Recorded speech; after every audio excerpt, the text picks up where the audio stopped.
कोकणातील प्रत्येक अपडेट जाणून घेण्यासाठी आजच माझे कोकणच्या सोशल मीडिया प्लॅटफॉर्मला लाईक, फॉलो आणि सबस्क्राइब करा। मुंबईहून रत्नागिरीच्या दिशेने जात असताना रोहा आणि कोलाडच्या दरम्यान सकाळी एक तरुण जलद रेल्वेतून पडून गंभीर जखमी झाल्याची घटना घडली आहे। मुंबईहून रत्नागिरीकडे जात असताना रोहा कोलाड परिसरात हा तरुण या रेल्वेतून खाली पडला। त्याच्यासोबत प्रवास करत असलेल्या मित्रांनी याची माहिती माणगाव आरपीएफ यांना दिली।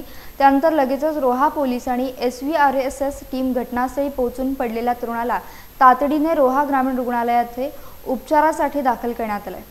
मात्र दुखापत गंभीर असल्याने पुढील उपचारासाठी या तरुणाला पनवेलमधील MGM येथे हलवण्यात आले।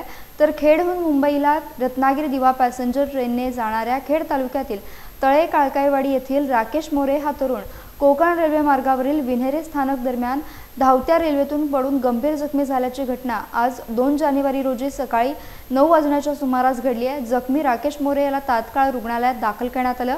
त्याच्या अपघाताची खबर कळताच तळे गावातून त्याच्या नातेवाईकांनी रुग्णालयात धाव घेतली आहे।